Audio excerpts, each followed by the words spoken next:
இலங்கை அதிபர் தேர்தலின் போது பொது வேட்பாளரை நிறுத்தி ராஜபக்சேவை வீழ்த்த முடியுமா என்று அந்நாட்டின் வடக்கு மாகாண முதலமைச்சர் விக்னேஸ்வரனிடம் எமது தலைமை செய்தி ஆசிரியர் ரங்கராஜ் பாண்டே கேட்ட கேள்விக்கு அவர் அளித்த பதிலை தற்போது காணலாம்.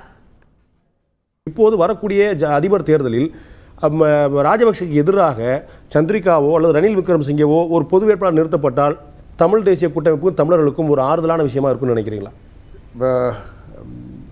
ராஜபக்சவுக்கு எதிராக ஒரு பொது கேண்டிடேட்டை போட வேண்டும் என்பதுதான் எல்லோருடைய எதிர்பார்ப்பும். அது யாரை நிறுத்தப் போகின்றார்கள் என்பது சம்பந்தமாக இன்னும் முடிவெடுக்கவில்லை. எல்லோரும் சேர்ந்து ஒரு பொது அபேட்சகரை அங்கு நிலைநிறுத்தினால்தான் ராஜபக்சவை வெற்றி கொள்ள முடியும், இல்லை என்றால் அவரை வெற்றி கொள்ள முடியாது. காரணம், சிங்கள மக்களுக்கு அவர் மீது அவ்வளவு அளப்பரிய ஒரு மதிப்பு இருக்கின்றது. புலிகளை வீழ்த்தி நாட்டை தமக்கு புலிகளிடமிருந்து மீட்டு தந்த காரணத்தினால். ஆகவே சிங்கள மக்களினுடைய பெரும்பான்மையோர் அவருக்குத்தான் வாக்களிப்பார்கள்.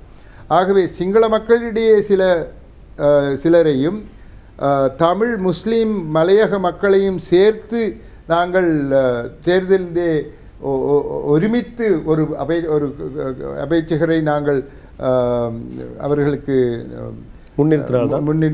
நிறுத்தினால்தான் அவரை வெற்றி கொள்ள முடியும்.